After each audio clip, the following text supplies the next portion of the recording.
Hello everyone, आज आपण करणार आहोत जुन्नर तालुक्याची ओळख असलेली सुप्रसिद्ध अशी मासवडी। चला तर मग लगेचच सुरुवात करूया। आपल्याला आज 20 ते 25 लोकांना पुरेल इतकी मासवडी करायची आहे। यासाठी सर्वप्रथम 3 ते 4 मध्यम आकाराचे कांदे आपण बारीक चिरून घेऊया। यानंतर 2 ते 3 मध्यम आकाराच्या खोबऱ्याच्या वाट्या किसून घेऊया।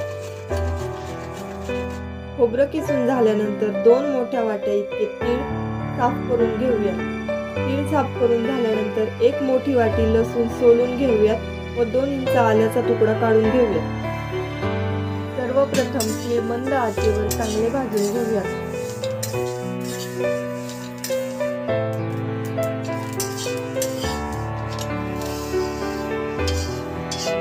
याच कढईत किसलेले खोबरे हलकेसे रंग बदलेपर्यंत भाजून घेऊयात।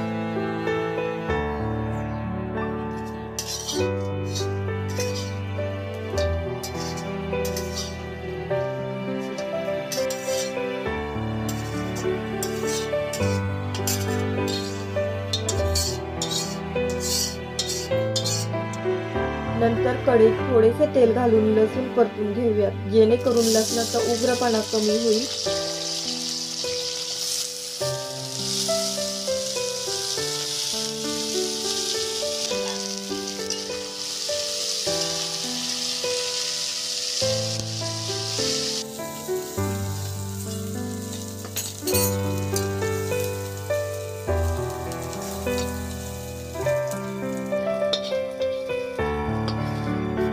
यानंतर आल्याचा तुकडा बारीक किसून घेऊयात।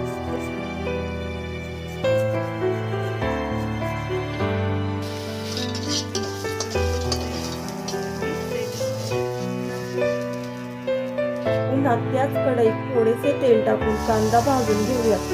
कांदा लालसर होईपर्यंत भाजायचा आहे। वरील सगळे जिन्नस हे मंद आचेवर भाजून घ्यायचे आहेत, जेणेकरून त्यांच्यातील पाण्याचा अंश निघून जाईल व सारण खुसखुशीत व कोरडे होईल।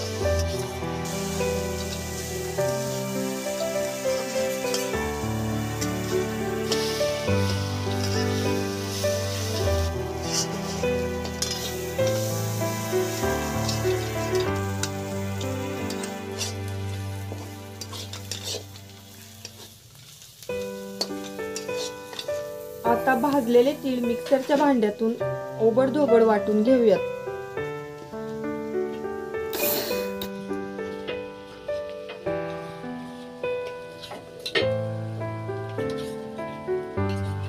त्याचप्रमाणे भाजलेलं खोबरंही मिक्सरच्या भांड्यातून काढून घेऊयात।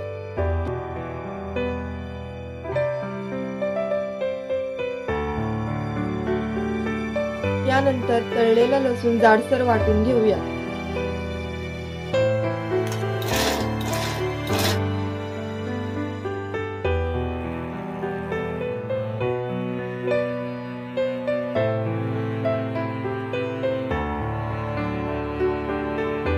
सर्वात शेवटी भाजलेला कांदा व आलं मिक्सरच्या भांड्यातून फिरवून घेऊया।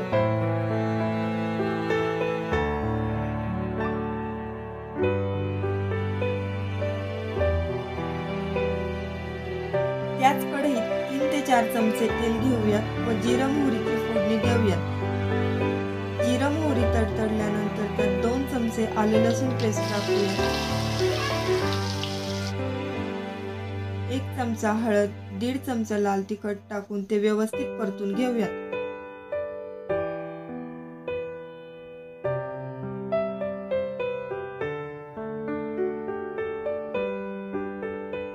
तयार झालेल्या फोडणीत 2 तांबे पाणी टाकूया।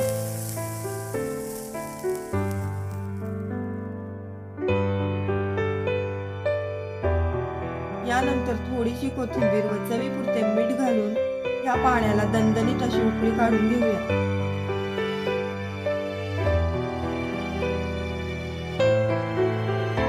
उकळी आल्यानंतर त्यात बेताने बेसन पीठ सोडून घेऊया। बेसन टाकत असताना ते पळीने सतत ढवळून घेऊया, जेणेकरून बेसन पिठाच्या गाठी राहणार नाही।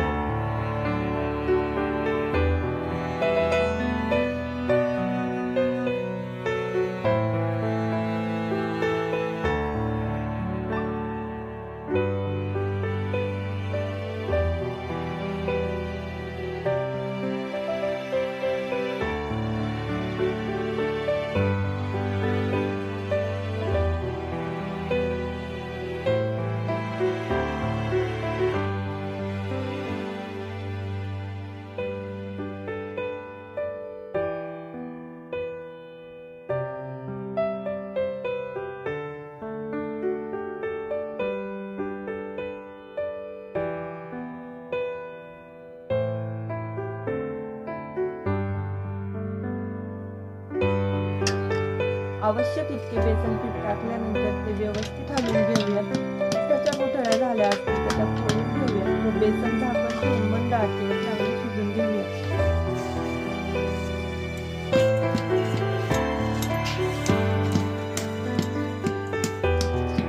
बेसन शिजेपर्यंत आपण सारण तयार करून घेऊयात. यासाठी आपल्याला वरील जिन्नसामध्ये 1 चमचा गरम मसाला, 1 चमचा लाल तिखट, 1 चमचा मीठ घालून घ्यायचे आहे.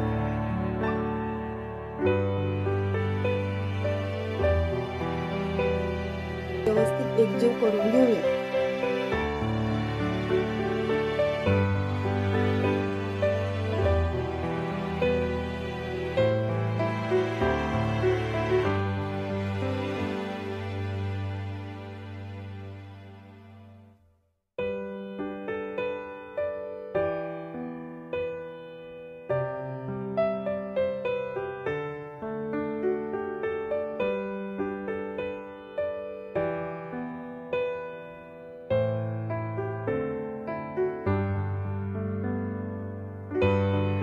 त्यानंतर त्यात कोथिंबीर टाकून व्यवस्थित एकजीव करून घेऊया.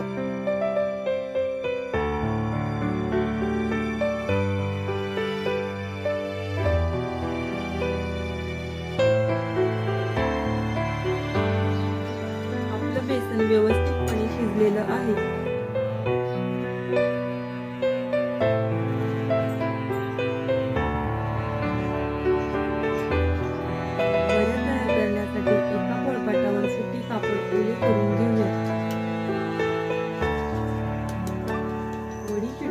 यासाठी थोडासा तेलाचा हात फिरवून घेऊया व गरम गरम बेसन थापून घेऊया.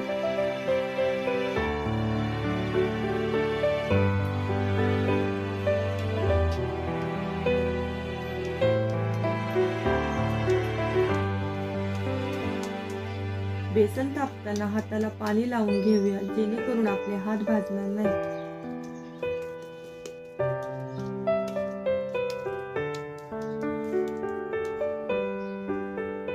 आपलेल्या बेसनावर तयार केलेले वडीचे सारण पसरून घेऊयात.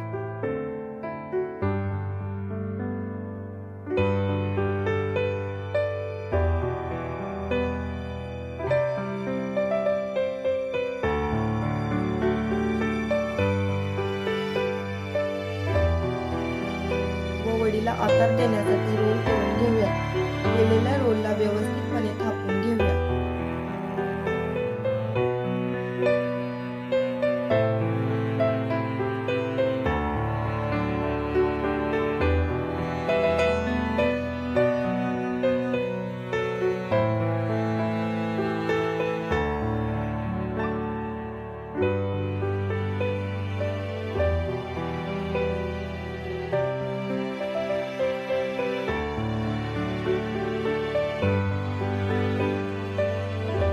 अशा प्रकारे आपली पहिली वडी तयार झाली आहे.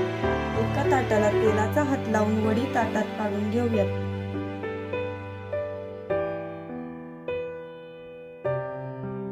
व उरलेल्या वड्या देखील अशाच पद्धतीने बनवून घेऊयात.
बेसन केलेल्या कढईत 1 ग्लास पाणी घालून घेऊया व बेसनाची खरवड काढून घेऊया।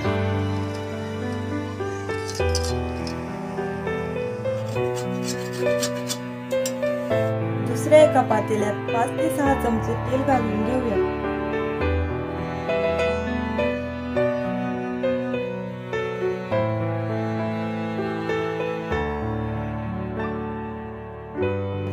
तेल गरम झाल्यानंतर आलं लसूण पेस्ट, थोडासा कढीपत्ता व खोबऱ्याचं वाटण घालून परतून घेऊया।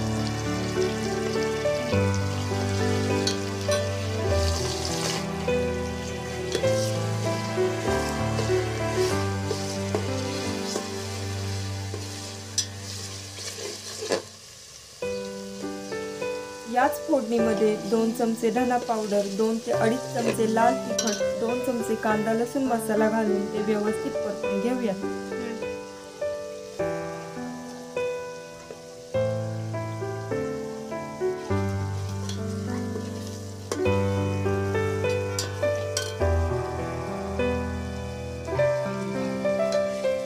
यानंतर घरगुती पद्धतीने बनवलेलं काळं वाटण म्हणजेच कांदा खोबऱ्याचं वाटण घालून घेऊया।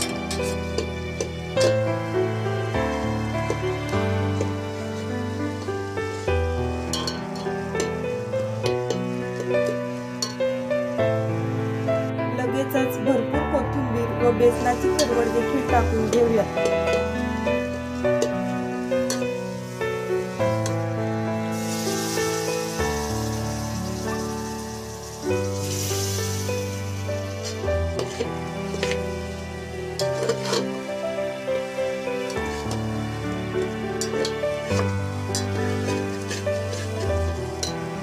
थोडंसं पाणी घालून मिश्रण व्यवस्थितपणे शिजवून घेऊया।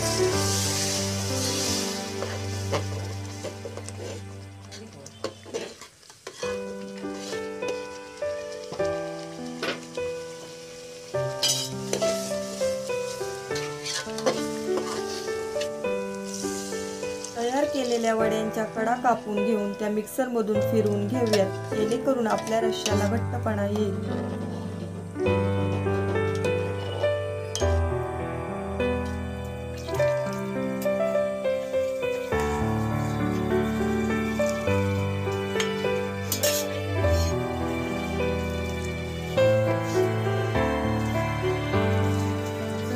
चवीनुसार मीठ घालून रश्श्याला दणदणीत अशी उकळी काढून घेऊयात।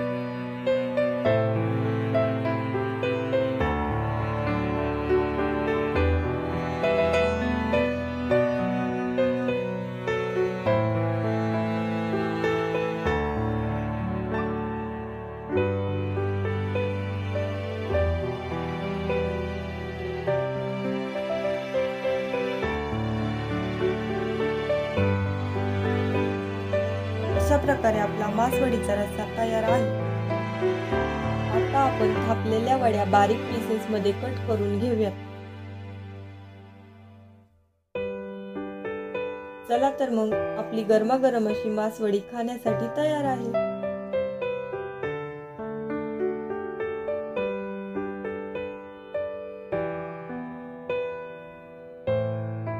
तुम्हाला आमची आजची रेसिपी कशी वाटली हे नक्की कमेंट करून सांगा व व्हिडिओ आवडल्यास लाईक, शेअर आणि सबस्क्राईब करायला विसरू नका।